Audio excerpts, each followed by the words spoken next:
Dios continúe usando la vida de este tremendo varón de Dios con estas enseñanzas totalmente bíblicas. Toda la gloria y la honra sea para Dios. Hermanos, con este mensaje conocí al hermano Sierra hace como 7 años y desde entonces lo sigo. Muy edificantes sus predicaciones, que el Señor les siga bendiciendo. Lo que hace que vengo escuchando al pastor Manuel, mi vida espiritual sí no ha fortalecido. Llevo 6 años privado de la Enliver sin poder congregarme, pero estas enseñanzas son mi alimento espiritual. Bendiciones a todos los que escuchan estas predicaciones. El mundo que vamos a vivir dentro de muy poco tiempo va a ser un mundo lleno de cambios en todos los sentidos, pues sobre todo en el sentido en el mundo espiritual, pero en lo económico, en lo político, en lo familiar, en todo. Y por eso les anunciaba el jueves que yo quería hoy hablar de algo que se ha estado comentando en estos días y que cada vez vamos a oír hablar más, y es del famoso nuevo orden mundial. ¿Cuál es la actitud del creyente? ¿Cuál es la actitud de un hijo de Dios ante todo esto? ¿Cómo podremos reconocer este tema del famoso nuevo orden mundial y todas estas cosas, ¿no? Vamos a leer unos cuantos textos de la Biblia, porque yo quiero que la Biblia sea la que habla tu vida, que la palabra sea la que habla tu corazón y te convenza y te muestre la palabra, el camino correcto, que te ilumine la palabra, y después tú tendrás que tomar tus propias decisiones. Quiero llevarles a 2 porciones del Nuevo Testamento. Una de ellas se encuentra en el capítulo 13 del libro del Apocalipsis. Después volveremos a la segunda porción, que precisamente es la parte de la que nos leía nuestro hermano Maico esta tarde. En Apocalipsis capítulo 13, sabéis que el libro del Apocalipsis es un libro que a mucha gente le da como miedo. Algunas personas dicen, no lo leo porque no lo entiendo. Pero sin embargo, el libro del Apocalipsis no se escribió para confundir a nadie, sino todo lo contrario. Se escribió para aclarar dudas, se escribió para que la gente no tuviera miedo, sino que tuviera paz y tuviera tranquilidad. Es cierto que tenemos en nuestras manos un libro que tiene un lenguaje simbólico, un lenguaje donde a veces pues no entendemos a priori lo que nos quiere decir la palabra, porque, ya te digo, está escrito entre comillas en clave. Algunos dicen que para que, si este libro, esta información llegara a la mano de los inconversos, no lo entendieran, pero los creyentes tenemos la base, tenemos el fundamento bien puesto y podemos entender las cosas que dice el Apocalipsis. Y hay muchas cosas que habla este libro, pero en el capítulo 13 habla de lo que llama la Biblia las 2 bestias. 2 bestias. La palabra bestia es Jeibá, y Jeibá es una expresión que se utiliza para hablar de un animal que mete miedo, un animal que trae terror, pero al mismo tiempo un animal casi rayando lo mitológico, un animal que es una mezcla de realidad y de ficción. Y esa es la palabra que emplea la Biblia cuando habla de estos 2 personajes. Capítulo 13, verso 1, dice así la palabra: me paré sobre la arena del mar y vi subir del mar una bestia que tenía, dice aquí, 7 cabezas y 10 cuernos. No hay ningún animal que hoy en día exista que sea así. Es algo totalmente metafórico, ¿no? En sus cuernos tenía 10 diademas y sobre sus cabezas un nombre blasfemo. La bestia que vi era semejante a un leopardo, pero sus pies eran como de oso y su boca como boca de león. Fíjate qué mezcla, ¿no? Y el dragón le dio poder, su trono y grande autoridad. 3 cosas, no te las olvides: poder, su trono y grande autoridad. Versículo 3. Vi a una de las cabezas como herida de muerte, pero su herida mortal fue sanada, y se maravilló toda la tierra en pos de la bestia. Adoraron al dragón, que le había dado autoridad a la bestia, y adoraron a la bestia, diciendo: ¿quién como la bestia y quién podrá luchar contra ella? También se le dio boca que hablaba grandes cosas y blasfemias, y se le dio autoridad para actuar 42 meses. Es lo mismo que decir 3 años y medio, o 1260 días, como también se dice en otro texto. Abrió su boca en blasfemia contra Dios, para blasfemar de su nombre y de su tabernáculo y de los que moran en el cielo. Se le permitió hacer guerra contra los santos y vencerlos. También se le dio autoridad sobre toda tribu, pueblo, lengua y nación. Y le adoraron todos los moradores de la tierra cuyos nombres no están escritos en el libro de la vida del Cordero que fue inmolado desde el principio del mundo. Si alguno tiene oído para oír, que oiga. Después en el versículo 11 habla de otra bestia. Si os dais cuenta, dice después di otra. No es la misma, es otra bestia. Pero si os dais cuenta, dice que esta bestia subía de la tierra. Sin embargo, en el capítulo 13, verso 1, dice que la primera bestia subía del mar. ¿Lo veis ahí? Vi subir del mar. El versículo 11 dice otra bestia que vi subir de la tierra. Son dos entidades completamente diferentes la una de la otra. A lo largo de la historia, la humanidad ha conocido muchos sistemas de gobierno. Ha conocido durante un tiempo, parte de la humanidad durante un tiempo conoció un sistema que ya prácticamente no existe, pero que se llamaba la teocracia. Era Dios, el creador, gobernando al pueblo y llevando la palabra a través de sus profetas. Y fue un periodo muy hermoso de la historia, donde Dios hacía las funciones de gobernante o de rey, su pueblo obedecía, y cuando Dios tenía que comunicarse o transmitir un mensaje al pueblo, como lo acabo de decir, lo transmitía a través de sus siervos los profetas. Después dice la Biblia que decidieron cambiar y dejar ese sistema y entraron en un sistema llamado monarquía. Y el rey moría y su hijo ocupaba el lugar, y en fin, todos sabemos que es otro sistema de gobierno. El mundo ha conocido la monarquía, la teocracia, el comunismo, el capitalismo, la democracia, gobiernos de derechas, gobiernos de centro, gobiernos de izquierda, gobiernos comunistas, gobiernos socialistas. En fin, hay cantidad de formas de llevar a este mundo, pues, por distintos caminos. Pero la Biblia nos habla de un nuevo orden, de un nuevo gobierno, que en cierto sentido tendrá un poco de todo lo que les acabo de comentar. Tendrá un poco de monarquía, un poco de comunismo, un poco de democracia, un poco de capitalismo. Será como una especie de mezcla, pero también es un sistema completamente nuevo. El hombre nunca ha visto ese sistema de gobierno que en los últimos tiempos se levantará, y se levantará del antiguo territorio que ocupó el Imperio Romano.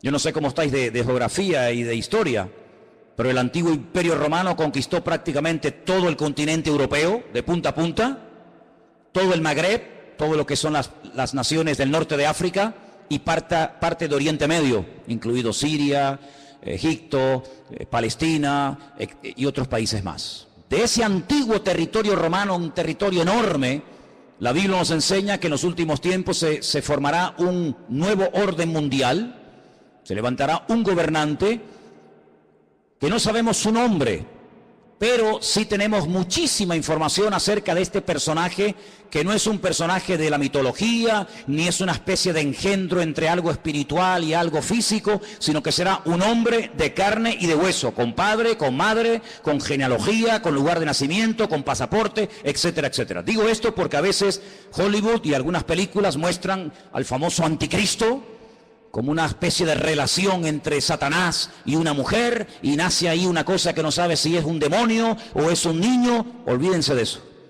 El anticristo, y dicho sea de paso, el único en la Biblia que llama a este personaje el anticristo es el apóstol Juan. Esa palabra no aparece en ninguna parte de la Biblia, sino solamente cuando Juan habla de este personaje.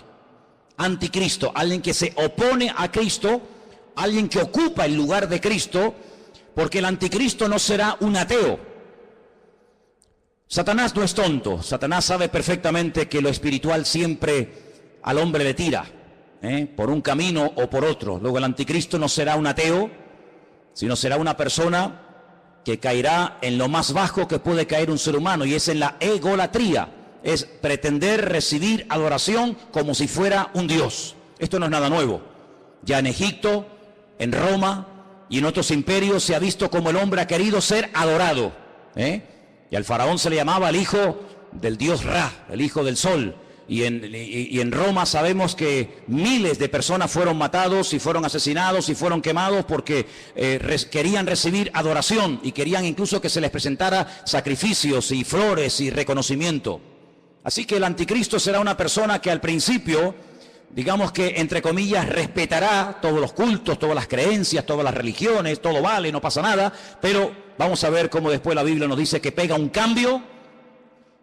Y vamos a ver cómo a lo espiritual le va a dar una importancia tremenda. Porque el anticristo, que en el Antiguo Testamento se le llama God, G-O-G.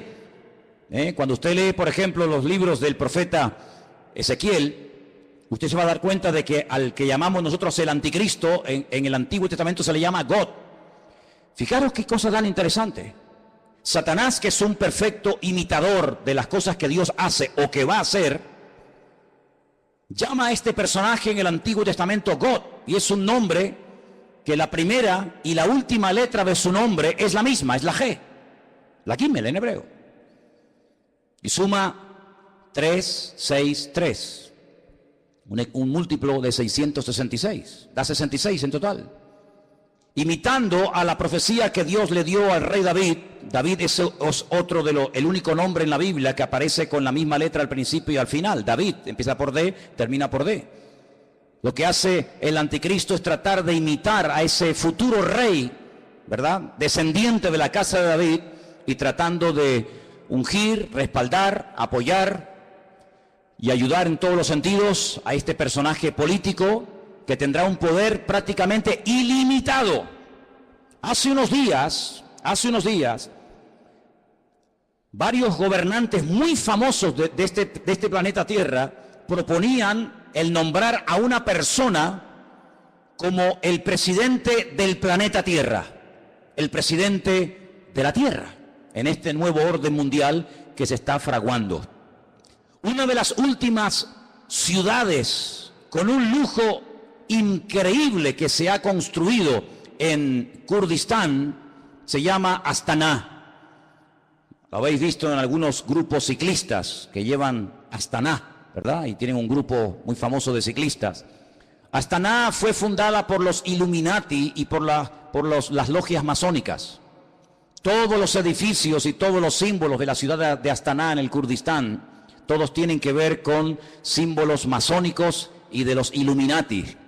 No voy a entrar demasiado en esto, pero los Illuminati son personas que pueden ser políticos, pueden ser presidentes de país, de gobiernos, pueden ser deportistas, pueden ser artistas, etcétera, etcétera. Y hablemos claro, son personas adoradores del diablo. En Israel hay una cueva que se llama la famosa cueva de Sedequías.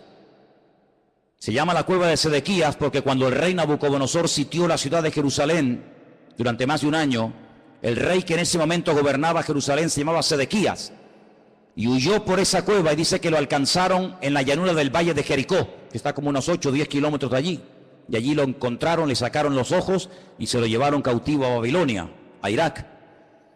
Y en esa cueva de Sedequías, de vez en cuando los famosos masones y Illuminatis se reúnen para hacer rituales. Quiero decirles que el presidente mundial de los Illuminati y de los masones es un judío llamado Rockefeller. Y en esa cueva se reúnen los de más alta graduación, los de nivel 33. Y allí hacen todo tipo de ritos y de ceremonias. Y ellos dicen que es allí, en uno de los lugares del mundo, de la tierra, donde Satanás hoy por hoy tiene su trono. No se olviden que Satanás no es un ser omnipresente que puede estar en todas partes al mismo tiempo. Satanás no puede estar en Madrid, en Estados Unidos, en Jerusalén, en Latinoamérica. Satanás es un ser que solamente puede estar en un sitio al mismo tiempo. Se mueve en el mundo espiritual, pero no tiene omnipresencia como es un atributo divino. Y es en ese lugar donde dicen los Illuminati y los masones que en forma de macho cabrío se presenta cuando hacen estas ceremonias en la cueva de Sedequías, y allí es donde reciben órdenes e instrucciones para las cosas que tienen que hacer. A algunos les puede sonar todo esto como a ciencia ficción, como a miedo, como a película, pero quiero decirles que el mundo espiritual, aunque no lo podemos ver con nuestros ojos de carne, es tan real, como el mundo natural que constantemente estamos viendo. Date cuenta que, por ejemplo, ahora aquí dentro hay millones de voces en alemán, en arameo, en hebreo, en inglés, en chino, en japonés. Aquí dentro hay frecuencias, hay ondas, pero que no podemos ni verlas ni oírlas porque no tenemos un aparato de radio. Pero si tuviéramos un aparato de radio con una buena antena, seríamos capaces de escuchar programas que ahora mismo se están emitiendo desde Marruecos, desde Estados Unidos, desde cualquier parte de la tierra, simplemente que no tenemos un aparato que nos permite captar la señal de lo que aquí hay. Es como en la televisión. Y el mundo espiritual es invisible, pero es real. Los demonios existen, Dios existe, los ángeles existen. Todo el mundo espiritual es tan real como el mundo en el cual nos movemos tú y yo cada día. ¿Cuántos dicen amén? Satanás, dice la Biblia, que tiene un título, es el príncipe de la potestad del aire. Él se mueve con una velocidad abismal en la atmósfera. Y en ese lugar es donde Satanás hoy por hoy tiene su trono. Recuerden que en el libro del Apocalipsis, cuando el Señor le habla a una de las 7 iglesias, a una, no a las 7, a una le dice: aguanten, tengan paciencia, van a ser probados, van a tener dificultades, pero resistan, yo estoy con ustedes, porque yo sé dónde ustedes viven, donde Satanás tiene su trono. ¿Dónde tiene su trono Satanás hoy en día? Pues allí, en la ciudad de Jerusalén, es donde Satanás se mueve, porque sabe que la ciudad de Jerusalén es la ciudad más importante del mundo. Es la ciudad donde el Señor Jesucristo pasó la última semana de su vida. Es la ciudad donde Él instituyó lo que conocemos como la Santa Cena, el pan y el vino. Es el lugar donde murió. Es el lugar donde resucitó. Es el lugar donde ascendió. Es el lugar donde en el día de Pentecostés descendió el Espíritu Santo en forma como de lenguas de fuego que se asentaron sobre más de 100 y pico personas que estaban allí. Es el lugar donde Zacarías capítulo 14 dice que Él volverá por segunda vez y pondrá sus pies sobre el monte de los olivos y el monte se partirá y desde allí gobernará las naciones. Es el lugar donde dice la Biblia que todo ojo le verá y toda rodilla se doblará. Es el lugar donde vendrán los famosos 2 testigos del Apocalipsis. Es el lugar donde Dios tendrá su sede de gobierno. Es una ciudad mencionada en más de 3.500 ocasiones en la Biblia, en el Antiguo Testamento. Es una ciudad importantísima. Es un lugar donde se está orando permanentemente, de noche y de día, por esa ciudad, pero es un lugar también donde Satanás tiene puestos sus ojos, porque sabe lo que allí va a pasar y lo que allí ya está pasando. Así que el anticristo, no el falso profeta, sino el anticristo, el cuerno pequeño, como lo llama Daniel, el hombre de pecado, el hijo de desobediencia, el inicuo, esta persona cruel y despiadada, tendrá durante 3 años y medio un poder impresionante como no nos podemos ni imaginar. Esta es la última oportunidad que Satanás tiene para destruir a las naciones, para engañar al ser humano. Esta es la última oportunidad, la última bala en la recámara que le queda al diablo por hurtar, matar y destruir, dice la palabra de Dios. Así que se viene un sistema de gobierno que nunca en la vida el ser humano ha visto. Pero, como hemos leído, este hombre, este falso Cristo, este falso Mesías, el anticristo, dice la Biblia que hará alianza, escuchen bien, hará pacto y tendrá el respaldo económico y espiritual de un ente espiritual, por así decirlo, de un grupo religioso que la Biblia lo denomina la Gran Ramera o la Gran Babilonia. ¿Y quién es esta Gran Ramera? ¿Quién es la Gran Babilonia? Bueno, voy a leerles algunas cosas y ustedes lleguen a sus propias conclusiones. La Biblia dice en el libro del Apocalipsis, seguimos en Apocalipsis capítulo 17, que esta gran ramera, Babilonia, la madre de las rameras, que ha contaminado a toda la tierra, versículo 1 dice: vi a uno de los 7 ángeles que tenía las 7 copas y habló conmigo y me dijo: ven acá y te mostraré la sentencia contra la gran ramera, la que está sentada sobre muchas aguas. La palabra aguas en el libro del Apocalipsis no se refiere a agua, sino que la interpretación de aguas la tienen ustedes. Hacemos un pequeño salto en el 17:15. Vean la interpretación. Las aguas que has visto donde la ramera se sienta, ¿qué es? Son pueblos, muchedumbres, naciones y lenguas. Esa es la interpretación de la palabra aguas. Entonces, vino a mí uno de los 7 ángeles que tenía las 7 copas y habló conmigo y me dijo: ven acá y te mostraré la sentencia contra la gran ramera, la que se ha sentado sobre pueblos, muchedumbres, naciones y lenguas. ¿Veis cómo lo podéis entender mejor? Versículo 2. con la cual han fornicado los reyes de la tierra y los moradores de la tierra se han embriagado con el vino de su fornicación. Me llevó el Señor en el espíritu al desierto. La palabra desierto en hebreo es Bamidbar, es el lugar donde Dios habla, en la soledad, en la quietud, en la calma, donde Dios saca a su pueblo para hablarle y revelarle cosas profundas de su corazón. Y dice que allí vio una mujer sentada sobre una bestia escarlata, llena de nombres de blasfemia, que tenía 7 cabezas y 10 cuernos. ¿Cómo estaba vestida esa mujer? Esa institución religiosa, ¿cómo se vestía? Dice que se vestía de púrpura. Interesante, ¿no? Y de escarlata. Estaba adornada de oro, de piedras preciosas, de perlas, y tenía en su mano un cáliz de oro lleno de abominaciones y de la inmundicia de su fornicación. Así se vestían sus ministros, de púrpura y de escarlata, y tenía joyas y piedras preciosas en abundancia. Ahora, analicemos hoy en día en el espectro espiritual de nuestro planeta Tierra, vayamos una por una a ver quiénes pueden ser. Por ejemplo, ¿cómo visten los budistas? Si viéramos en este momento a un budista, seguramente lo veríamos con la cabeza rapada. Veo muchos budistas en esta tarde aquí. Iría seguramente, si tiene algo de pelo, con una especie de trenza. Iría con una túnica de color naranja. Ese es el color de los ministros budistas. No usan piedras preciosas, ni mucho menos. El mundo entero, las naciones de la tierra no han fornicado con el budismo. De hecho, en muchas naciones el budismo ni ha llegado, ni sabe la gente lo que es. Para muchos, Buda simplemente es una estatua de un señor con una panza muy gorda y nada más que eso. Como visten, por ejemplo, los musulmanes. No visten de púrpura ni de escarlata. No han gobernado sobre todas las naciones de la tierra, sobre muchas sí, pero no sobre todas las naciones de la tierra. No tienen su sede, como después vamos a ver, en una ciudad más adelante. ¿Cómo visten los testigos de Jehová, los mormones? ¿Qué institución? Y no hace falta que lo digan. Se viste de púrpura y de escarlata y tiene piedras preciosas y riqueza en abundancia. ¿Cuál es el hombre que tiene más poder de convocatoria que simplemente con hacer así te junta 1 millón de personas en décimas de segundo? Un hombre que es capaz de ir a África, a América, a Japón, a la China, a Cuba, a cualquier país de la tierra. Es el hombre que tiene más poder de convocatoria que nadie, más que Obama, más que cualquier deportista. Hay un hombre que simplemente con hacer así junta como nada, 1 millón de personas, y los reyes de la tierra le tienen que besar la mano. Incluso el rey de España ha ido y se le ha inclinado. ¿Qué te parece, amigo? Y por si los datos te parecen cortos, en el versículo 18 dice: la mujer que has visto es la gran ciudad que reina, no que reinará, dice que reina sobre los reyes de la tierra. Allí donde la gran ramera tiene su sede. ¿Y cuál era la ciudad que en el momento de escribir el libro del Apocalipsis reinaba sobre toda la tierra?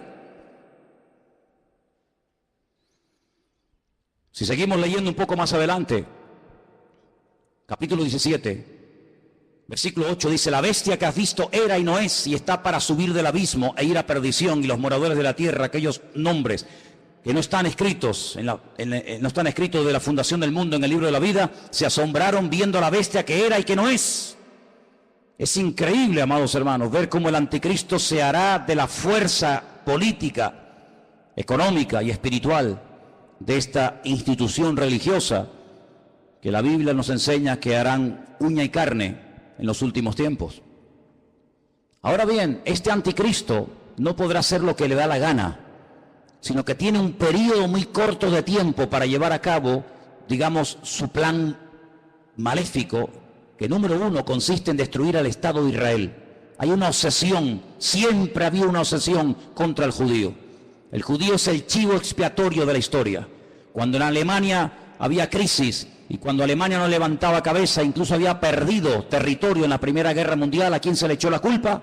A los judíos. ¿Quiénes pagaron los platos rotos en la Segunda Guerra Mundial? Fundamentalmente los judíos. y otras personas también, pero mayoritariamente los judíos. Cada vez que hay un problema, cada vez que hay un conflicto, la culpa la tiene el judío. Hay centenares y centenares de libros que nos hablan acerca de que si no existiera ese pequeño país que tiene tan solo 300 kilómetros de largo, 22.000 kilómetros cuadrados, un país que prácticamente es que ni se ve en el mapa, un 0,7% de la población mundial, todos los problemas del mundo se solucionarían. Pero permítame decirles que durante la Primera Guerra Mundial Israel no existía y hubo una guerra mundial. Y durante la Segunda Guerra Mundial Israel no existía y se mataron 60 millones de personas en territorio europeo y esta gente no existía, no estaban allí como pueblo. Pero siempre se ha tratado de buscar una especie de chivo expiatorio al cual echarle la culpa de todos los problemas.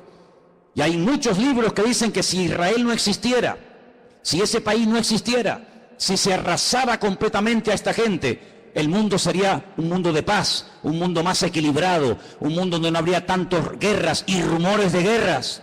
Así que el primer objetivo de este personaje es ganarse la confianza del Estado de Israel. ¿Y cómo se ganará, según la Biblia, la confianza de los judíos para que durante un tiempo corto, pero al fin y al cabo un tiempo, lo apoyen? Pues muy fácilmente, permitiéndoles cumplir el sueño que todo judío tiene durante 2000 años. No lo han perdido jamás. Han estado de aquí para allá, los han matado, los han quemado, los han crucificado, les han hecho de todo, pero siempre han tenido una obsesión en la mente, y es poder volver a Jerusalén y poder volver a ver reconstruido el templo de Jerusalén. El templo de Jerusalén fue destruido en el año 70 por las tropas romanas, capitaneadas por Tito, el hijo de Vespasiano. Y desde el año 70 de la era cristiana hasta hoy, allí no hay templo. Los romanos araron aquel lugar, le cambiaron el nombre a Jerusalén y le pusieron Aelia Capitolina. Le cambiaron el nombre de Israel por Palestina, para que nunca más nadie se acordara que una vez hubo una ciudad en la historia de la humanidad llamada Jerusalén y un país llamado Israel. Pero todos sabemos que ese país ahí sí sigue existiendo. 7 guerras, ningún país moderno ha tenido que soportar 7 guerras, donde incluso ha tenido que pelear a veces hasta con 14 naciones a la vez. 14 naciones se han unido por tierra, por mar y por aire para destruir a esta gente, y en las 7 ocasiones no han podido hacerlo. Pero la Biblia nos enseña, y lo dice muy claramente en Ezequiel, en Daniel, en Zacarías, etcétera, que el enemigo intentará destruir a esta nación con armas nucleares. Y la palabra de Dios nos enseña que en un valle que está a las afueras de Jerusalén, llamado el Valle de Jezreel, o el Valle de Megido, se llevará a cabo una batalla tremenda que hasta la Biblia ya ha dado el nombre de dicha batalla, la famosa batalla de Armagedón. De hecho hay películas, ¿no?, que se llaman Armagedón. Y dice la Biblia que allí vendrán naciones de todas partes de la tierra. Atacarán por el norte, por el sur, por el este y por el oeste, por tierra, por mar y por aire. Y será un tiempo de angustia para Israel. La palabra de Dios nos enseña que más de 200 millones de soldados, escuchen bien, a Juan también le asombró, imagínate. Nos asombra a nosotros escuchar esta cifra. Imagínate a Juan hace 2000 años en la isla de Patmos escribiendo el Apocalipsis. 200 millones de soldados se unirán con un solo objetivo: destruir al pueblo de Israel. ¿Y por qué tanta obsesión por destruir a Israel? Lo he dicho muchas veces y lo vuelvo a repetir, por una sencilla razón. Porque el Dios creador, el único Dios que existe, el Dios de Abraham, el Dios de Isaac y el Dios de Jacob, ha prometido bajo juramento, con su mano levantada, que Israel nunca será destruida, que Dios peleará por ese pueblo. A pesar de sus defectos, a pesar de su desobediencia, a pesar de su rebeldía, Dios defenderá a muerte a ese pueblo. El país, la nación, el imperio que sea capaz de destruir a Israel demostrará, número uno, o que Dios miente o que Dios no existe.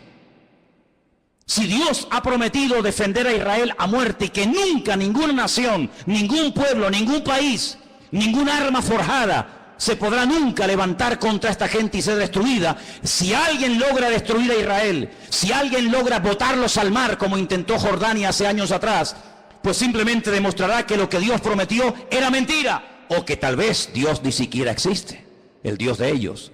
Por lo tanto, el enemigo está tratando de demostrar por todos los medios habidos y por haber que Dios miente. Ya lo hizo en el principio de los tiempos, en el libro del Génesis. Cuando se acerca a la primera mujer, le dice, ¿por qué no comes? ¿Por qué no desobedeces a Dios? Y la mujer dijo, porque Dios nos dijo que si pecamos y si desobedecemos la ley de Dios, vamos a morir. Y Satanás le dice, Dios te ha mentido. No es verdad. Tú no vas a morir. Lo que pasa es que Dios sabe que si comes de este árbol, si desobedeces a Dios, le harás la competencia, le harás sombra y serás otro Dios. Y eso Dios no quiere que ocurra. Y la Biblia nos enseña que aquella persona le creyó a diablo, le creyó a Satanás y le creyó a la mentira. Y así como la verdad te hace libre, la mentira te esclaviza y te destruye. Por eso a lo largo de la historia, desde Caín hasta nuestros días, Satanás ha intentado destruir al pueblo de Israel, al Dios de Israel. ¿Por qué? Porque él quiere ser adorado y reconocido. Y el anticristo, este hombre, este líder político, exigirá que se le adore. Dice la Biblia que cuando el templo de Jerusalén sea reconstruido, y quiero decirles que he estado muchas veces en Israel, muchísimas veces, y cada vez que he ido he tenido la oportunidad y la bendición de poder ir al Museo del Templo, donde puedes ver absolutamente todo, salvo el arca del pacto.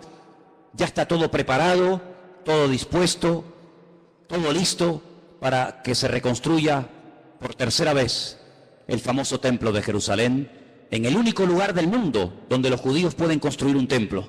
Los judíos no son como los evangélicos que pueden construir iglesias en cualquier parte, o como los católicos que construyen catedrales en cualquier ciudad del mundo. El judío tiene la orden, la prohibición de no edificar ningún templo en ninguna parte de la tierra, salvo en el monte Moriah, donde miles de años atrás el patriarca Abraham subió a lo alto de esa montaña a sacrificar a su hijo. Y es en ese lugar donde Dios únicamente permite que se construya un templo, donde Él, dice la Biblia, que pondrá su gloria y su presencia para que todas las naciones de la tierra conozcan que Dios es uno, dice la palabra de Dios. ¿Por qué no lo hacen? Tienen poder para hacerlo. En 1967, en junio del 67, el 7 de junio del 67, la Biblia nos enseña, o la historia, perdón, nos enseña que las tropas de Israel entraron y conquistaron toda la ciudad de Jerusalén. No podían entrar en Jerusalén, pero en el 67 tomaron toda la ciudad. Subieron a lo alto del monte, pero le dejaron hasta el día de hoy a Jordania que administre las explanadas del templo, donde está la famosa mezquita de Omar y la famosa mezquita de Al-Aqsa. Pero es allí donde algún día, dice la palabra de Dios, que el templo será reconstruido. Y a los 3 años de ser edificado ese templo, nos dice en Tesalonicenses, justo a los 3 años, este personaje entra al lugar santísimo, lo profana, y entonces exige que todo el mundo le adore y le reconozca como el único Dios. Quiero leerles en 2 de Tesalonicenses capítulo 2, versículo 1, escuchen bien la lectura. Dice el apóstol Pablo, con respecto a la venida de nuestro Señor Jesucristo, de eso está hablando, y nuestra reunión con Él, os rogamos, hermanos, que no os dejéis mover fácilmente de vuestro modo de pensar, ni os conturbéis, ni por espíritu, ni por palabra, ni por carta, como si fuera nuestra, en el sentido de que el día del Señor está cerca. Nadie os engañe en ninguna manera, porque no vendrá sin que antes venga la apostasía, el desmadre, el descontrol total y absoluto. En ese ambiente de desmadre, de descontrol, de guerras y rumores de guerra, de crisis y más crisis, en ese ambiente se levantará el anticristo. Porque viene ofreciendo paz, viene ofreciendo seguridad y viene ofreciendo estabilidad a un mundo que entrará en caos y entrará en picado y no habrá forma de solucionar el problema. Vendrá la apostasía. Dice la Biblia que en los últimos tiempos muchos que se llaman creyentes o cristianos o seguidores de Dios o de Cristo apostatarán de la fe, llegarán a escuchar hasta espíritus engañadores, espíritus malignos, llegarán a creer en cuanta cosa rara y extraña aparezca por el escenario y se producirá un enfriamiento a nivel mundial por parte de muchos que se llaman creyentes. Dice, y el amor de muchos, a consecuencia de que se ha multiplicado la maldad, se enfriará. Y si aquellos días no fueren acortados, Nadie se podría salvar. Dice, más por causa de los escogidos, y por ahí están los listos de turno, que siempre dicen, no, pero los escogidos son los judíos, no somos nosotros. Eso es mentira. Están engañados. Si están enseñados, están engañados. La palabra escogido es ecleto. La palabra ecleto aparece en Primera de Pedro, cuando Pedro le escribe a gentiles, no a judíos, a gentiles, y les dice, vosotros que antes no erais pueblo, si eran judíos, eran pueblo. No, pero es que vosotros no erais pueblo, porque el único pueblo que Dios tuvo en el pasado fue Israel. Vosotros que no erais pueblo, ahora sois pueblo de Dios. Real sacerdocio, amén. Nación santa, pueblo escogido por Dios, para que anunciéis las virtudes de aquel que os llamó de las tinieblas a su luz admirable. Sí, la palabra que toma Pedro, que es ecleto, es exactamente la misma que aparece en Lucas 21 y en Mateo 24, cuando habla de escogidos. Dios tiene solo un pueblo, Dios no tiene dos pueblos, Dios tiene un solo pueblo. Y en ese pueblo forman parte todos aquellos hombres y mujeres que han aceptado a Cristo como su Señor y Salvador personal. Punto. ¿Cuántos dicen amén?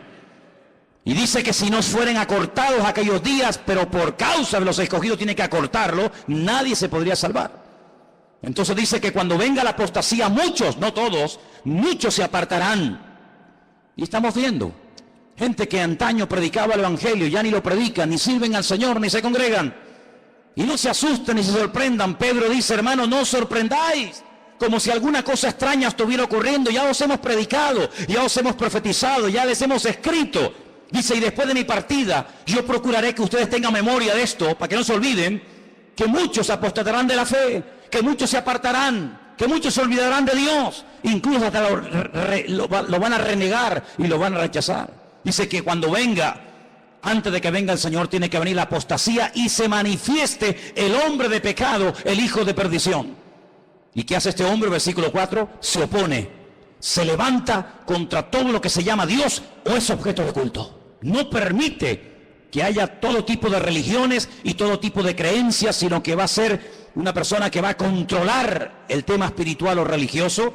Dice, y es de tal manera este personaje cruel, que dice que se sienta en el templo de Dios, como Dios, haciéndose pasar por Dios.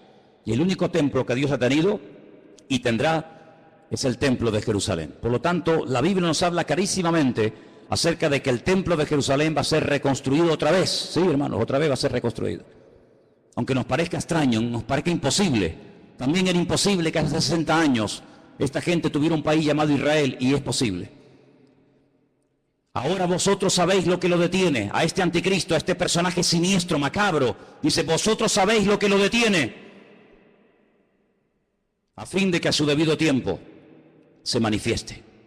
Ya está en acción el misterio de la iniquidad, solo que hay quien al presente lo detiene hasta que él, no ella, él a su vez se ha quitado de en medio. Entonces se manifestará aquel inicuo. La palabra inicuo, pues es una palabra que significa un hombre cruel, sin principios, sin moral, un salvaje, despiadado, una bestia, hasta que ese inicuo sea matado con el espíritu de la boca del Señor y lo matará el resplandor de su venida. He hecho una lista de cómo, de todas las formas que la gente moría en los tiempos de la Biblia. Tengo una lista enorme. Hay gente que murió comida por perros, gente que murió comida por gusanos, gente que murió crucificada, gente que murió apedreada, gente que murió quemada, gente que murió a palos, gente que murió clavados con un asta, empalados. Hay un montón de tipos de muertes en la Biblia, pero nadie ha muerto como morirá el anticristo. Dice que lo matará el resplandor de la venida de nuestro Señor Jesucristo. Así como el resplandor de la gloria del Señor tiró al suelo al apóstol Pablo y se convirtió y sirvió al Señor con toda su alma y con todo su corazón hasta el último minuto de su vida, el anticristo morirá no de forma natural, sino morirá por el resplandor de la gloria y de la presencia del Señor. Y dice la Biblia hasta dónde va a ser enterrado. Por ejemplo, si quieren saberlo, en Ezequiel 39, del 11 al 14, lean en casa este texto, repito, Ezequiel 39, del 11 al 14, y dice que allí, en Israel, en un valle, Dios le tiene preparada sepultura al anticristo para que todos los que pasen por aquel lugar sepan que hasta aquí, amigo, hasta aquí te permitió el Señor llegar y aquí tienes sepultura para que todo el mundo que pase sepan que hasta aquí llegó tu fuerza, llegó tu capacidad. ¿Qué te parece? Así que este personaje es un personaje político que tendrá el apoyo de esta institución llamada, según la Biblia, la Gran Ramera o la Gran Babilonia, y durante 3 años y medio atormentará a las naciones. Durante 3 años y medio tratará de llevar a las naciones al auténtico desastre y al auténtico caos. Y hay muchos datos acerca de este personaje en la Biblia. Les voy a leer algunos. Se van a quedar sorprendidos lo que la Biblia nos dice acerca de este hombre. Por ejemplo, en capítulo 7 de Daniel, miren lo que dice acerca de este personaje. Daniel 7. Los 10 cuernos significan que aquel reino se levantarán 10 reyes. Después se levantará otro, el cual dice será diferente, totalmente diferente. Hablará palabras contra el Altísimo. Fíjate, está obsesionado con Dios. Hablará palabras contra el Altísimo, contra los santos del Altísimo y los quebrantará. Pensará, fíjate qué cosa, pensará en cambiar los tiempos y la ley. Hacer un calendario nuevo, leyes nuevas. Qué curioso que la semana pasada, a punto de que se firme este nuevo tratado de libre comercio, donde desaparecerán los aranceles y los impuestos que hay que pagar en la aduana y podrán viajar las mercancías desde China a Estados Unidos, de Estados Unidos a Europa, de Europa a Oriente Medio, etcétera. Alguien dijo que ante estos cambios globales, mundiales que están a punto de suceder en poco tiempo, donde se ha vuelto a reunir el famoso Club Bilderberg y muchos políticos han ido a Roma a hablar con el Papa, y donde el G7 se ha reunido otra vez como casi clandestinamente, porque están a punto de producirse y de firmarse acuerdos que van a cambiar el mundo en cuestión de días. Qué interesante que todo esto está ocurriendo aquí, en nuestras narices. Pero es interesante notar que en esa reunión alguien se levantó y dijo, y esto ha salido publicado en la prensa, que lo que hace falta es establecer un nuevo sistema también de justicia.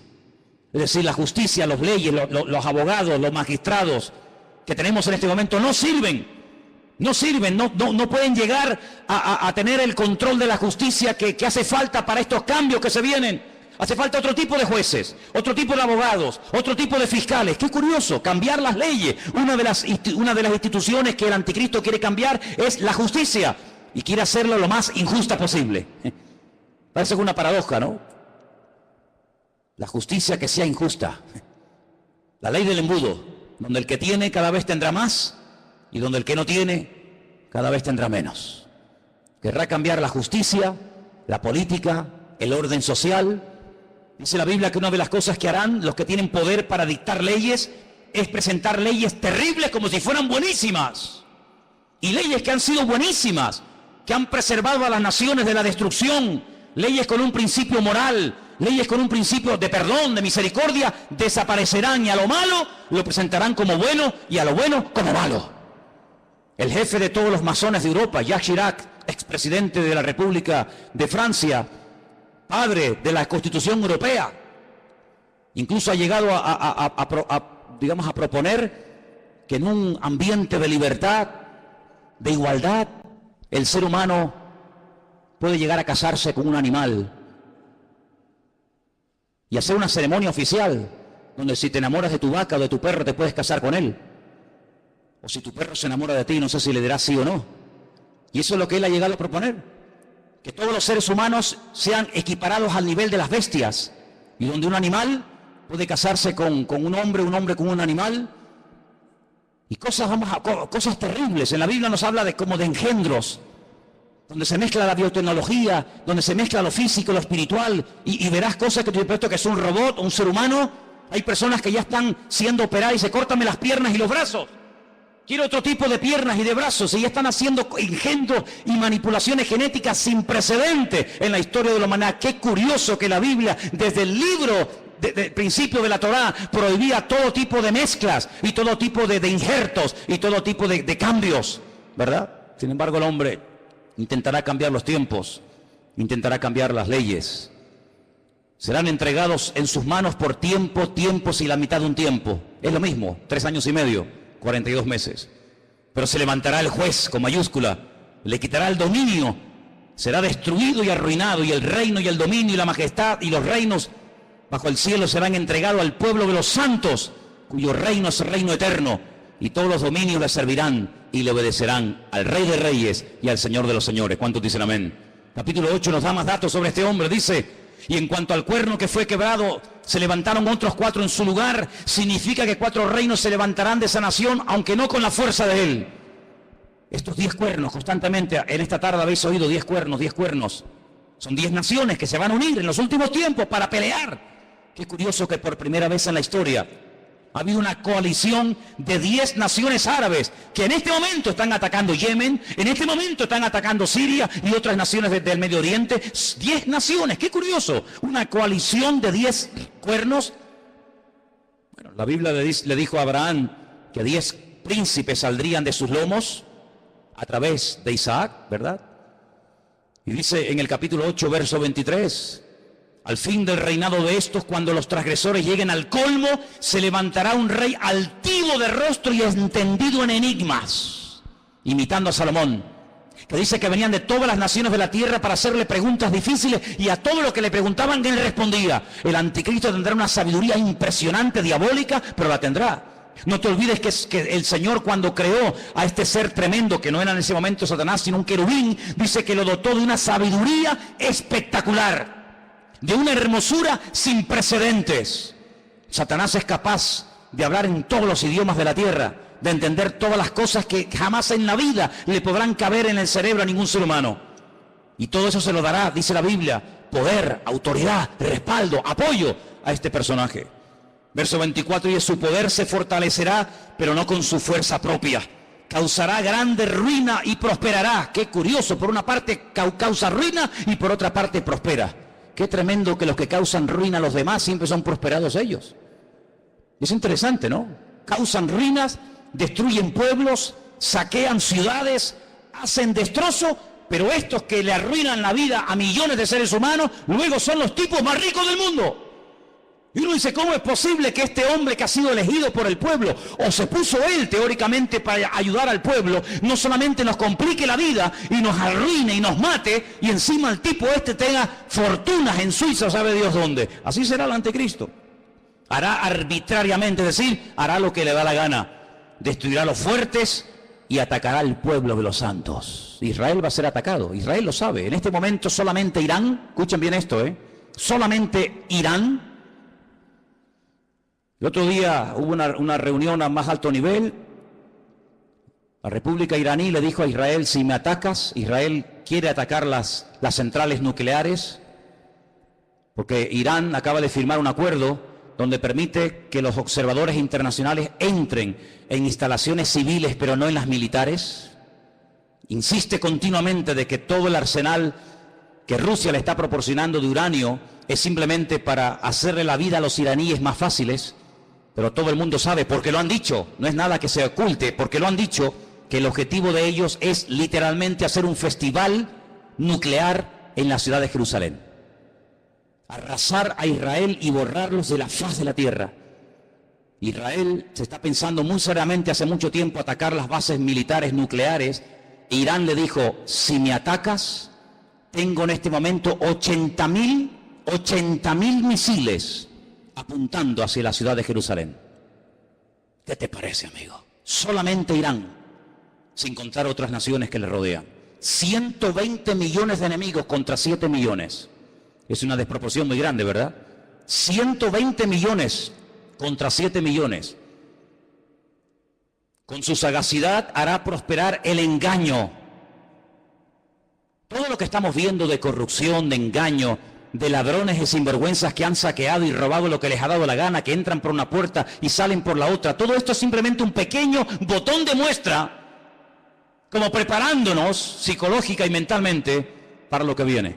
Dice que este hombre, con sagacidad, con trampas, con triquiñuelas, con mentiras, hará prosperar el engaño, se engrandecerá en su corazón y sin previo aviso atacará y destruirá a muchos. Estoy leyendo la Biblia, no estoy leyendo nada raro, estoy leyendo la Biblia. Se levantará contra el príncipe de los príncipes, pero será quebrantado aunque no por mano humana. Fijaros cómo el enemigo ha ido adaptando la estrategia según los tiempos. Caín, el primer asesino, se levanta y mata a su hermano Abel, pero no mató ni a su padre, ni a su madre, ni al otro hermano. Dejó a más gente viva que los que realmente mató, ¿sí o no? Qué curioso, ¿eh? Caín mató a uno, pero dejó vivo a más gente.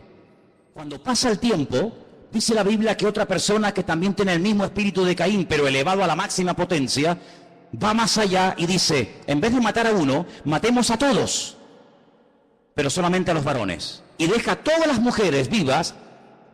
Sabemos también que Moisés se salvó y etcétera. Pero fíjate, Caín mató a uno, pero dejó vivos a otros. Pero Faraón quería matar a todos los varones y la muerte iba en aumento.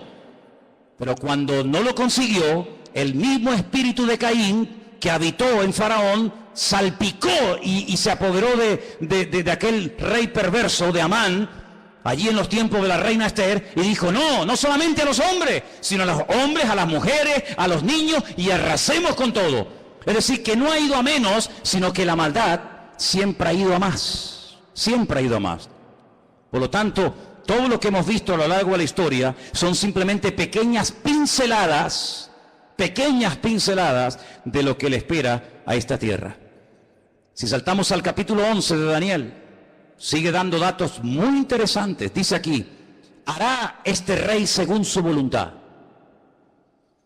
Se ensoberbecerá, se engrandecerá sobre todo Dios, y contra el Dios de los dioses hablará. Y dice aquí, y prosperará. Es increíble, ¿eh? Y prosperará. Por eso dice la Biblia, no tengas envidia del hombre malo que prospera en su camino. Porque a veces los malos también son prosperados, pero no por Dios.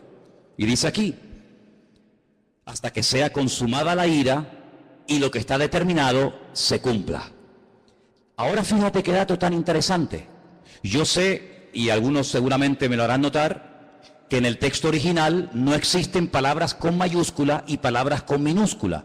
No existe ni en griego ni en hebreo palabras con mayúscula y con minúscula, que en nuestro idioma es muy importante, porque no es lo mismo la palabra Dios con minúscula que la palabra Dios con mayúscula. No es lo mismo la palabra Señor con minúscula que la palabra Señor para referirnos a Dios en mayúscula. En la Biblia hay un término específico para cada palabra, por lo tanto no hace falta recurrir a esto de mayúsculas y minúsculas. Pero en nuestra Biblia dice en mayúscula, del Dios de sus padres. Luego sus padres eran creyentes. Los padres del anticristo eran creyentes del verdadero Dios. Porque dice, del Dios, repito, con mayúscula de sus padres, no hará caso. Fue criado en una educación, digamos, religiosa, correcta, con el Dios verdadero. Lo mamó en la casa con sus padres, pero dice, no hará caso de ese Dios, de esa enseñanza. Y dice algo interesante que puede tener varias interpretaciones. Ni del amor de las mujeres hará caso. ¿Quiere decir que será un homosexual? ¿Que no se casará? Interprételo usted como quiera. Pero dice que a este hombre no le interesa perder el tiempo. Ustedes saben que cuando un hombre se enamora de una mujer se vuelve medio idiota, medio tonto, ¿no? Por lo tanto, él dice, yo tengo un objetivo y si enamorarme de esta o de aquella me va a quitar mi tiempo, dice, ni hará caso de las mujeres. Increíble. No respetará a Dios alguno, porque contra todo se engrandecerá. Honrará en su lugar al Dios de las fortalezas. Y tú dices, ¿de quién es? El Dios de las fortalezas. No hará caso del Dios verdadero que sus padres le inculcaron y le enseñaron.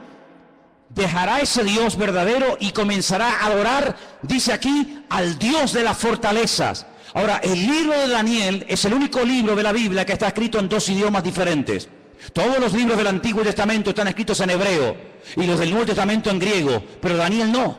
Daniel, parte del libro está escrito en arameo y parte está escrito en hebreo. Se lee igual, pero significa lo mismo.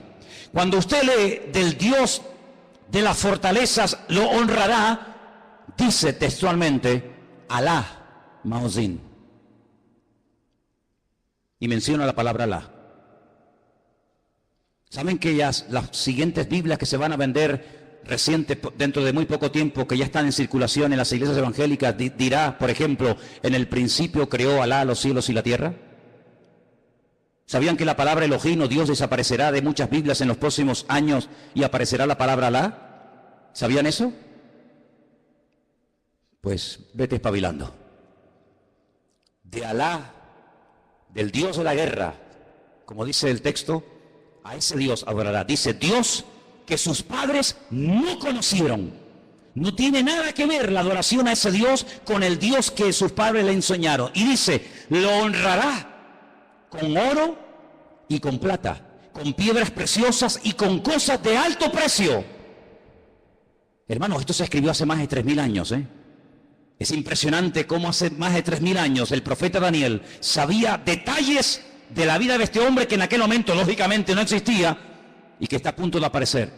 Y dice, con un Dios ajeno se hará de las fortalezas más inexpugnables y colmará de honores a los que le reconozcan y con precio repartirá la tierra. Pero al cabo del tiempo el rey del sur contenderá con él y se levantará contra él como una tempestad. También le irá mal al anticristo, no te quepa la menor duda, también le irá mal, pero durante un tiempo, aparentemente, las cosas le van a funcionar. Ante este panorama de este nuevo orden mundial, ante este panorama donde ya el famoso chic que habéis oído y que sabéis que está por ahí por el mundo dando vueltas, donde el dinero en muchas naciones ya ha desaparecido, no es que va a desaparecer, ya ha desaparecido. En Suecia usted va con dinero y no lo puede usar. Ya no se usa dinero para pagar nada en Suecia. Todo es con otro sistema. Pues dice la palabra de Dios que en los últimos tiempos se va a implantar a nivel mundial un nuevo sistema comercial, donde ya no hará falta llevar dinero. Lo puede perder, se puede olvidar de él, se deteriora, se gasta, se pierde, te lo pueden robar. Sino dice la Biblia que se va a implementar un sistema que en sí es un sistema buenísimo, pero hay que ver lo que viene detrás.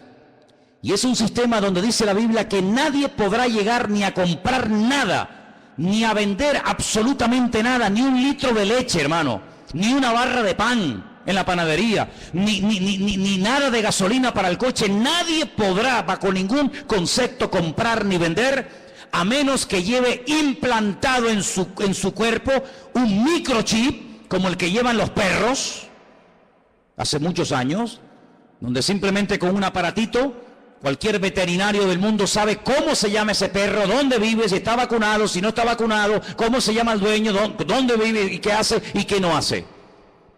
Es un pequeño microchip alimentado con una pequeña pila de litio implantado en la piel, de tal manera que usted en cualquier momento puede llegar a una ferretería, a una carpintería, a una farmacia, a donde quiera, simplemente usted pasando su mano, automáticamente le descuentan de su cuenta bancaria lo que supuestamente usted puede tener. Así no tiene problema de que nadie le robe, de que nadie le quite nada. Y usted dirá, pero eso es una locura. No es ninguna locura. Muchísimos soldados del ejército norteamericano, muchísimos multimillonarios ya le están poniendo a sus hijos esta especie de microchip. ¿Por qué? Porque tiene muchas ventajas, aparentemente. Y es que usted está localizado 24 horas del día, aunque esté metido en un submarino bajo tierra o bajo el mar.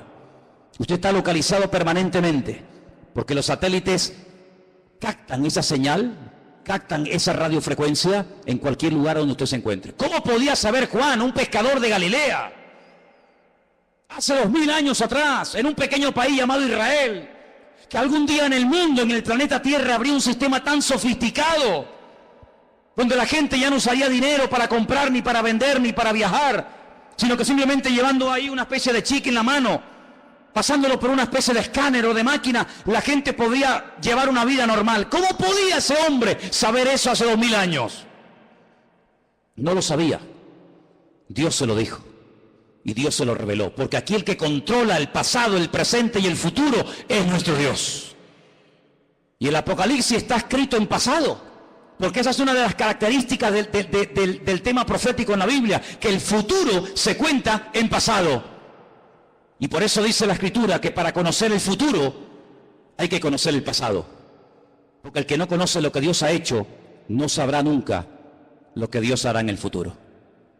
¿Qué podemos hacer los que nos llamamos cristianos o queremos ir en serio con el Señor ante este panorama?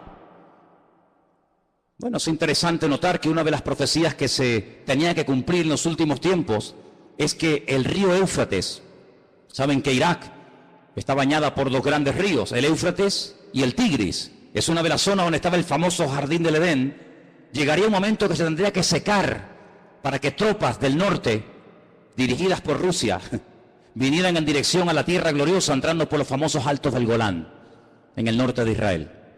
Bueno, pues Siria construyó hace ya muchos años una presa que deja totalmente seco el río Éufrates, así, en cuestión de minutos. Eso está profetizado también en el libro del Apocalipsis. La palabra del Señor nos enseña que los tiempos se acortan, y dice Mateo capítulo 24 lo que tenemos que hacer en estos tiempos los creyentes, y te lo leo. Mateo 24, del 37 en adelante, presta atención a lo que dice la palabra. Dice así: como en los días de Noé, así será la venida del Hijo del Hombre. Como en los días de Noé. ¿Cómo eran los días de Noé? ¿Cómo era su generación, sus vecinos, sus amigos? ¿Cómo vivía la gente en aquellos tiempos? Dice la Biblia que había violencia y agresividad por todas partes. No piensen ustedes que se vive tan tranquilo en todas partes de la tierra como de momento vivimos aquí. Muchos de los que están aquí pueden dar testimonio de que naciones hermosas y tremendamente ricas, es muy difícil hoy por hoy vivir en ellas debido al alto índice de muerte, de destrucción que hay. La gente tiene miedo a salir a las calles.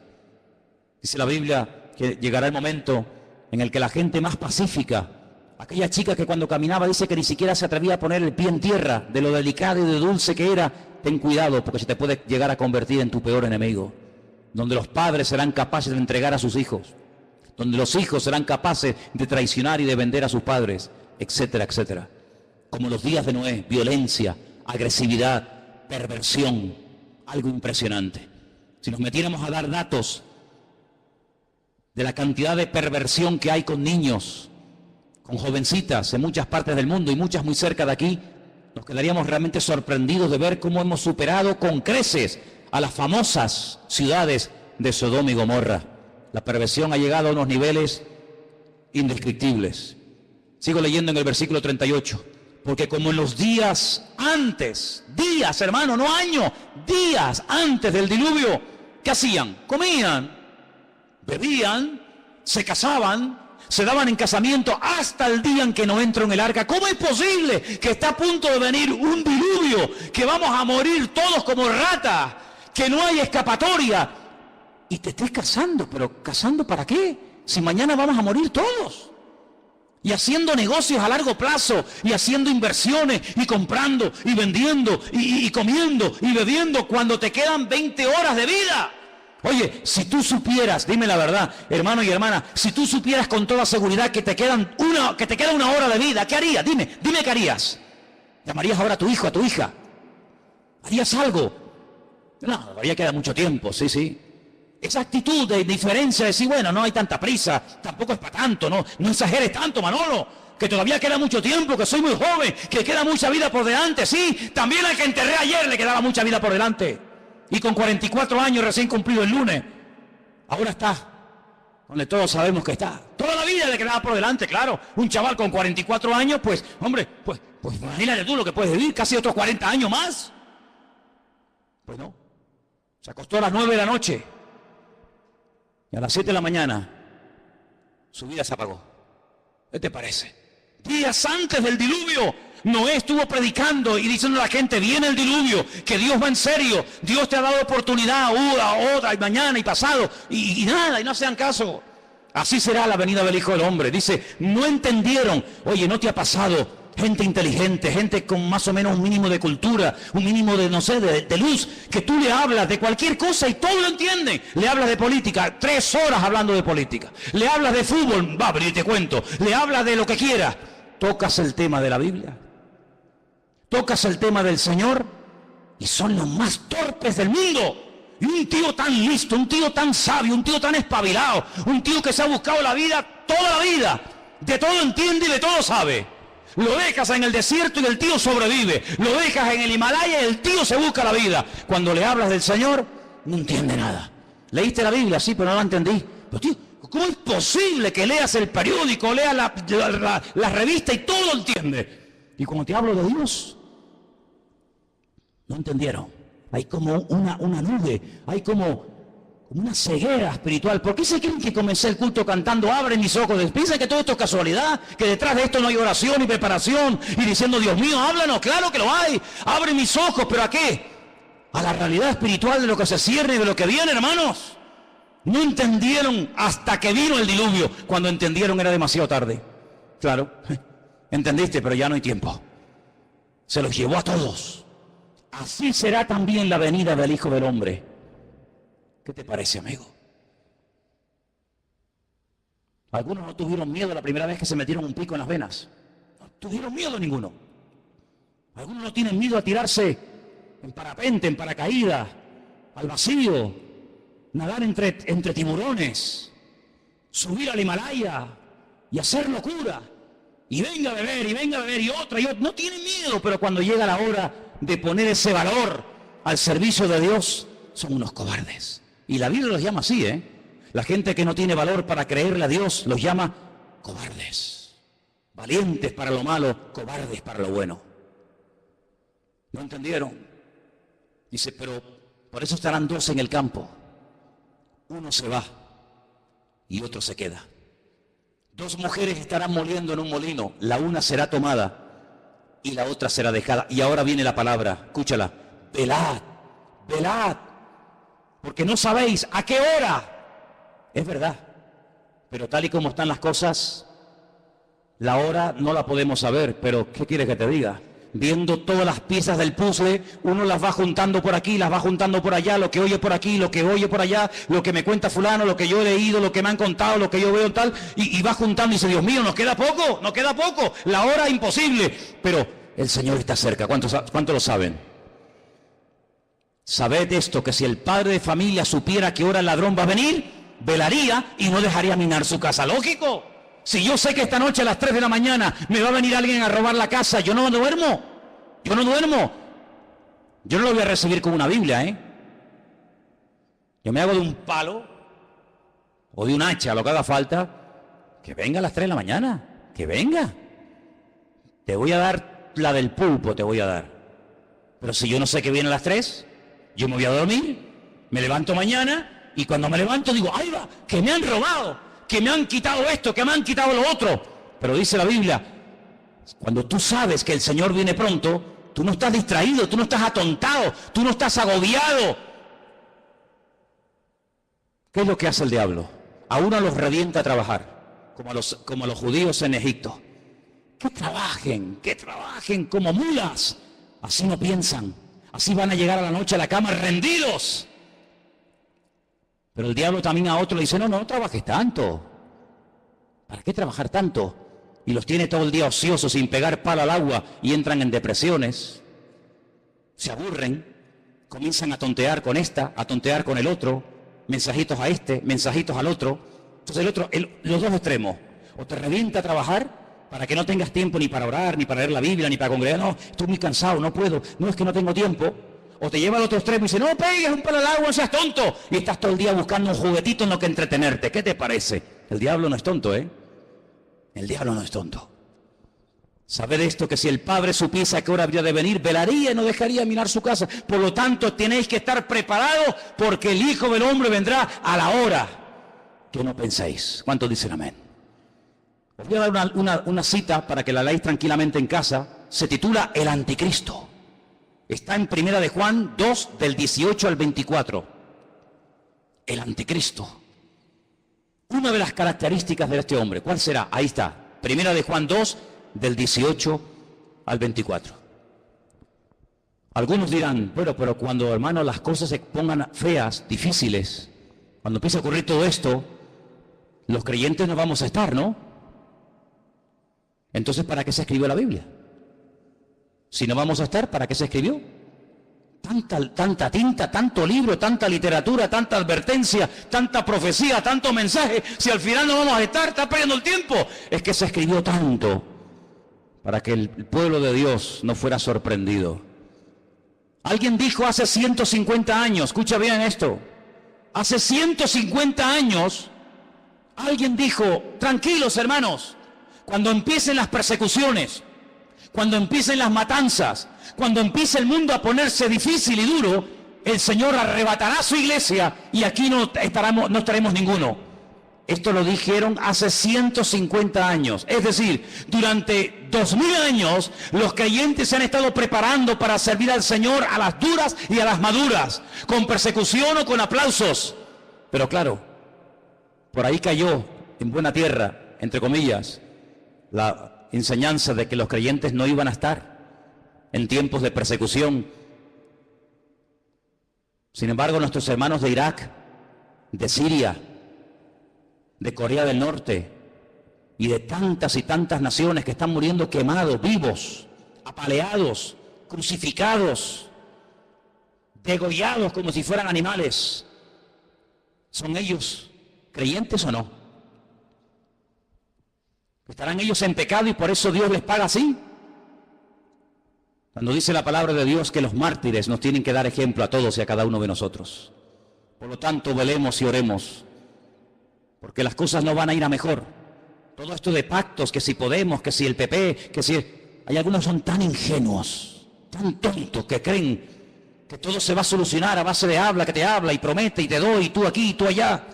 El Señor dice, la maldad se multiplicará y les sorprenderá a todos. Me da igual del signo que sean, como los dolores a la mujer que está a punto de dar a luz. Dice, y no escaparán, sino que vendrá sobre ellos la destrucción repentina.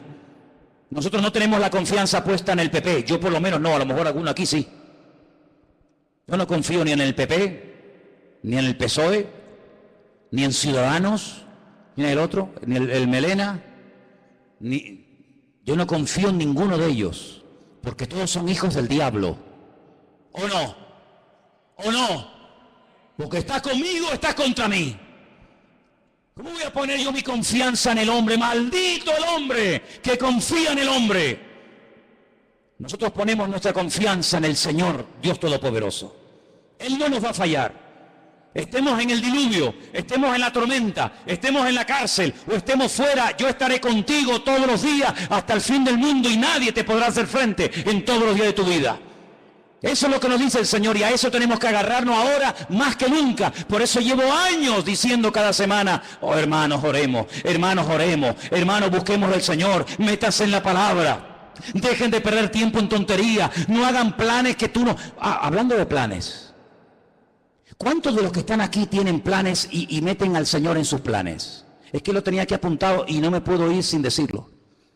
¿Incluyes a Dios en tus planes? A ver, ¿sí o no? Pues lo estás haciendo fatal. Fatal. ¿Que no puedo incluir a Dios en mis planes? No.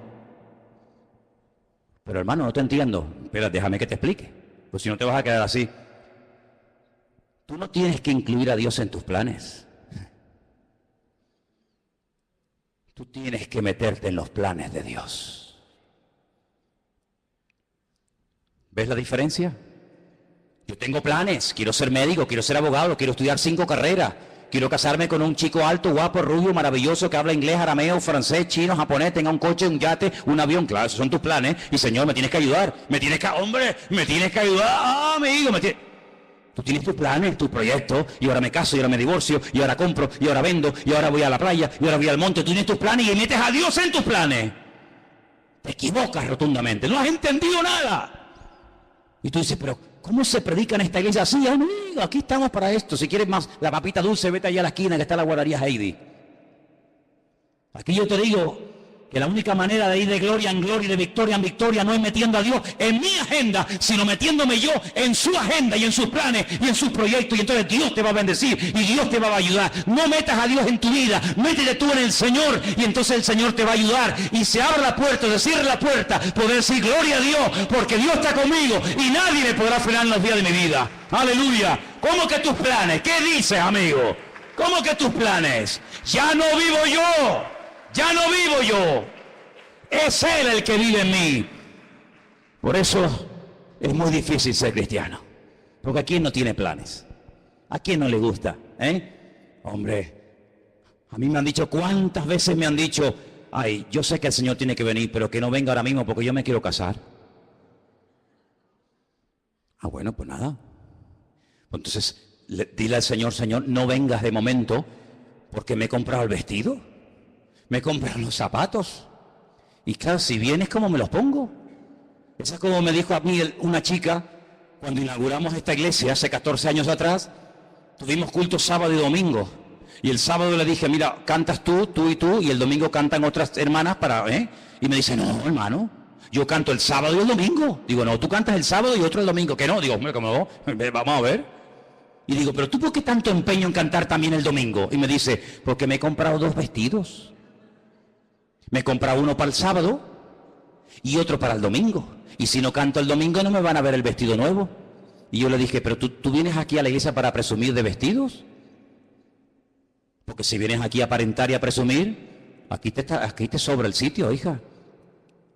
Así que ahora no vas a cantar ni el sábado ni el domingo, mira lo que te digo. Pero aquí no venimos a verte a ti. Aquí venimos a adorar al Señor. Y cogió y se fue. Se fue a cantar donde le aplaudían. Pero aquí al único que aplaudimos, y le pido que ahora le deis un aplauso a Él, es al Rey de Reyes y al Señor de los Señores. A Él sea la gloria por los siglos de los siglos. Amén. A Él solamente. Aleluya. Fuertes aplausos a nuestro Dios, hermano.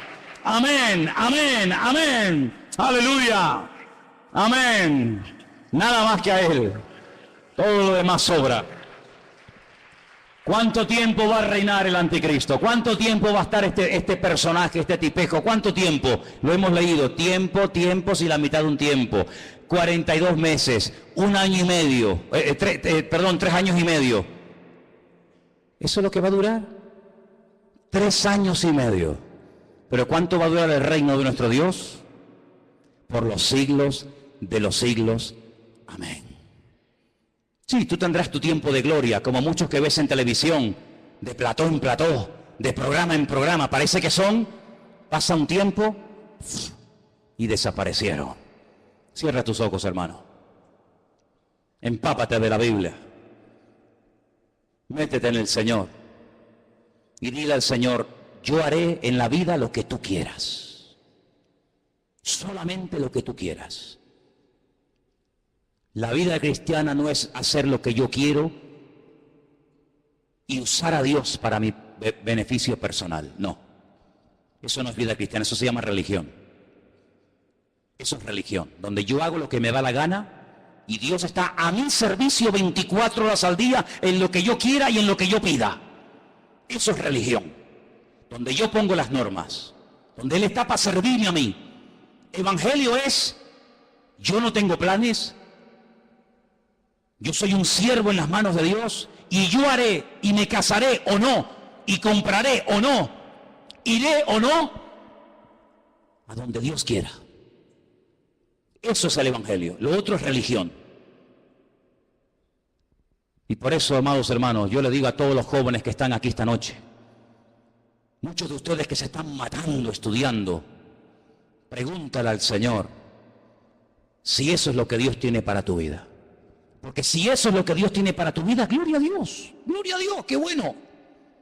Pero ¿y si eso no es? Si eso no es, hijo o hija, pregúntale al Señor qué quiere hacer con tu vida. Porque a Noé cuando le habló le cambió la vida. Y a Abraham ni te cuento. Y a Pablo ni te cuento. Cuando Dios le reveló sus planes a David, a Moisés y a los personajes de la Biblia, les cambió la vida. Ya no se podían dedicar a cualquier otra cosa. Porque Dios tiene planes. Claro que los tiene. Para mí, para ti. ¿O qué te crees? ¿Que estás aquí por casualidad? No. Dios nos ha traído hoy aquí, como dice el cántico, para no volver atrás. Aleluya. Y en esta tarde, cuando te acerques a este pan y a este vino, dile al Señor, te lo pido, dile, Señor, quiero hacer tu voluntad, Señor. Quiero hacer tu voluntad. Bendito sea el nombre del Señor. Señor, ayúdanos a darnos cuenta que el mundo, como tu palabra profetiza, irá de mal en peor. Pero nosotros iremos de gloria en gloria y de victoria en victoria, porque tú así lo has determinado para tu pueblo. Señor, sabemos que el mundo te ha dado las espaldas, sabemos que el mundo no se somete a tu voluntad ni a tu palabra. Así les va. Pero pedimos, Señor, que a nosotros, tus hijos, este rebaño pequeño, nos des la bendición de servirte y de estar preparados para lo que le viene a este mundo encima. Este mundo va a ser sacudido, todas las naciones de la tierra van a ser zarandeadas como el trigo.